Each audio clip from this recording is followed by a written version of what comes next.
പ്രിയങ്കരനായ ഫൈസൽ സാർ, അതേപോലെ തന്നെ നമ്മുടെ ഈ സദസ്സിലും സ്റ്റേജിലും സദസ്സിലുമുള്ള വിശിഷ്ട വ്യക്തികളെ, എൻ്റെ ശബ്ദം ശ്രവിക്കുന്ന കൊച്ചുകുട്ടികളെ, എല്ലാവർക്കും എൻ്റെ നമസ്കാരം. കുട്ടികളും അവധിക്കാലവും എന്ന വിഷയത്തിൽ ബ്രൈറ്റ് അക്കാദമി സംഘടിപ്പിച്ച ഈ ഏകദിന ശില്പശാല, ഇതിൽ നിങ്ങളോട് രണ്ടു വാക്ക് സംസാരിക്കാൻ എന്നെ ഇവിടേക്ക് ക്ഷണിച്ച നമ്മുടെ ഈ സ്ഥാപനത്തിൻ്റെ സംഘാടക സമിതിക്ക് ആദ്യമായി ഞാൻ നന്ദി അറിയിക്കുകയാണ്. നമുക്കറിയാം, നമ്മളൊക്കെ അവധിക്കാലം എന്നുള്ള ഒരു ഏപ്രിൽ മാസത്തിന് വേണ്ടി ഒരുപാട് കാത്തിരിക്കുന്ന കാലം നമുക്കുണ്ടായിരുന്നു. നമ്മളിവിടെ നിന്ന് വന്നിരിക്കുന്ന ഈ കൊച്ചു കുട്ടികളല്ലാതൊക്കെ മുതിർന്ന ആളുകളൊക്കെ നമ്മൾ ഒരു കാലത്ത് ഈ അവധിക്കാലം എന്ന് സ്വപ്നം കണ്ട് നടന്ന, ഇപ്പം ഞാനടക്കമുള്ള ആളുകളൊക്കെ അന്നത്തെ അവധിക്കാലം എന്ന് പറഞ്ഞാൽ ഏപ്രിൽ മെയ് മാസം, അത് ഏത് കാലത്തും ഇപ്പോഴും ആ സമയത്തും ഇത് വളരെ ചൂടുള്ളൊരു കാലഘട്ടം. അതാണ് നമുക്ക് സാധാരണ അവധി വരാറുള്ളത്. പക്ഷെ അന്നൊക്കെ നമുക്ക് ഈ വെയിൽ അല്ലെങ്കിൽ ചൂട് എന്താണെന്നൊന്നും അറിയാത്തൊരു കാലഘട്ടമാണ് നമ്മുടെ അന്നത്തെ കുട്ടിക്കാലം. കാരണം ഒരർത്ഥത്തിൽ പറഞ്ഞാൽ നമ്മൾ ഈ കൂട്ടിലടച്ച തത്തയെ തുറന്നു വിടുന്ന ഒരു അവസ്ഥയായിരുന്നു നമുക്കൊക്കെ ഈ ഏപ്രിൽ മെയ് മാസം എന്ന് പറഞ്ഞ കാലം കിട്ടുക. കാരണം രാവിലെ സ്കൂളിലേക്ക് പോകുക, അത് വന്ന ഉടനെ മദ്രസയിലേക്ക് പോവുക. ഇനി രാത്രി മദ്രസ ഇല്ലാത്ത കുട്ടിയാണെങ്കിൽ രാവിലെ നീച്ചിട്ട് ഈ മദ്രസയിലേക്ക് പോയി കഴിഞ്ഞാൽ സ്കൂളിലേക്ക് പോവുക, സ്കൂളിൽ നിന്ന് വന്നു കഴിഞ്ഞാൽ പിന്നെ വീട്ടിൽ. അങ്ങനെ ഒരു പ്രത്യേക ഒരു കാലഘട്ടത്തിൽ നിന്നാണ് നമ്മൾ ഈ 2 മാസത്തെ ഈ സ്കൂൾ നമുക്ക് ഒരുപാട് സമയം നമ്മളെ സംബന്ധിച്ച് അന്ന് കുട്ടിക്കാലത്ത് ഈ സ്കൂളിലേക്ക് പോകാന്ന് പറഞ്ഞാൽ നമ്മളെ സമയം നഷ്ടമാണ്. അത് നമ്മൾ ആലോചിക്കുന്ന കളിയുടെ സമയം അവിടെ ചുരുങ്ങുകയാണ്. നമുക്ക് ആ കളിയാണ് അന്നത്തെ പ്രധാനം.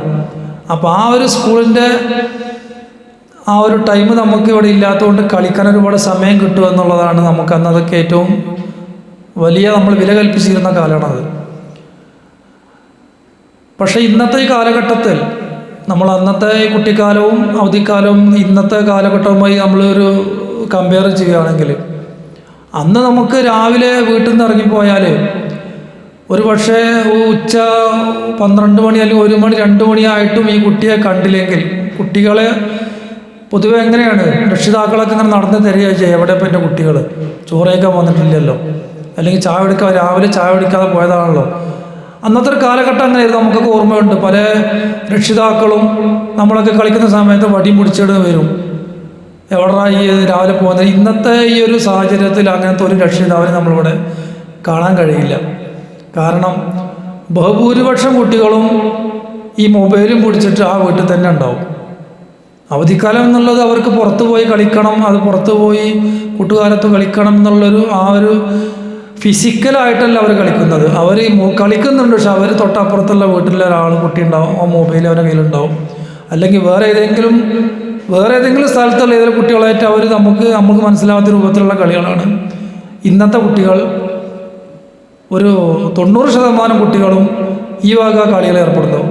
ബാക്കി 10% ഉള്ളൂ നമ്മളെ പുറത്തിറങ്ങിയിട്ടുള്ള വെയിലുകൊണ്ടുള്ള കളികൾക്ക് തിരിയുന്നുള്ളൂ. അപ്പോൾ അത് നമുക്ക് ഈ പുറത്തുള്ള നമ്മൾ ഇറങ്ങി വെയിലും മഴയും കൊണ്ട് കളിക്കുന്നതിന് നമുക്ക് മാനസികമായിട്ടും ശാരീരികമായിട്ടും ഒരുപാട് ഉത്തേജനം, ഒരുപാട് ഉന്മേഷം നമുക്ക് കിട്ടും എന്നുള്ളത് ഇപ്പോഴത്തെ കുട്ടികൾ മനസ്സിലാക്കുന്നില്ല.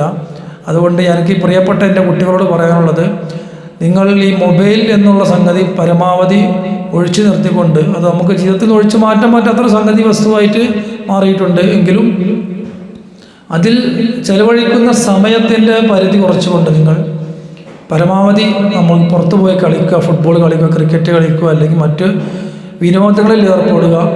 അത് നമുക്ക് ഭാവിയിൽ ഒരുപാട് മാനസികമായി ശാരീരികമായി നമുക്ക് ഒരുപാട് ഗുണങ്ങൾ ചെയ്യുന്ന കാര്യമാണെന്ന് ഞാൻ പ്രിയപ്പെട്ട വിദ്യാർത്ഥികളോട് ഈ സമയത്ത് ഞാൻ ഇവിടെ ഉണർത്തുകയാണ്.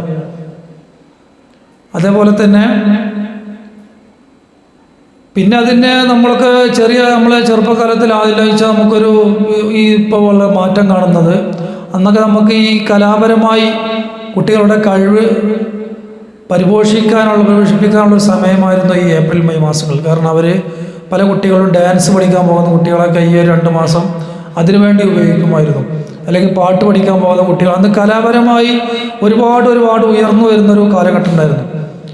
പക്ഷേ ഇപ്പോഴത്തെ ജനറേഷൻ ഒരു ഓട്ടോമാറ്റിക് യാന്ത്രികമായിട്ട് ഇപ്പോൾ നമ്മളൊരു കലാപരിപാടി ഒരു സ്ഥലത്ത് ആസ്വദിക്കാൻ പോയാൽ നമുക്കത് മനസ്സിലാക്കാൻ കഴിയുന്നുണ്ട്.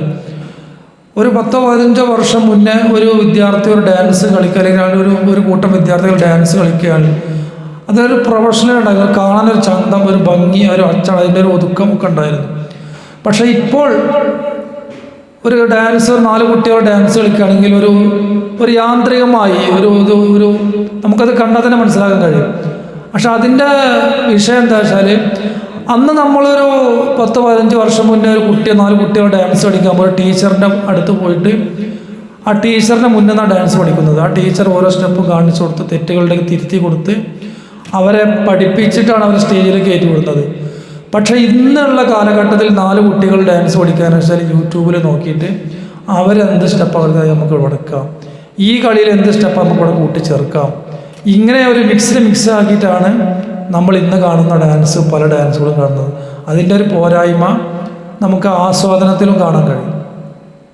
അപ്പോൾ ഞാൻ പറഞ്ഞു കൊണ്ടുവരുന്നത്, നമ്മുടെ ഈ അവധിക്കാലം നമുക്ക് ആ വക കാര്യങ്ങൾക്ക് വേണ്ടി ഫിസിക്കലായിട്ട് അതിന് നമുക്ക് ഉപയോഗിച്ചാലുള്ളൂ നമുക്ക് അതിൻ്റെതായ മാറ്റങ്ങൾ കണ്ടെത്താൻ കഴിയുള്ളൂ.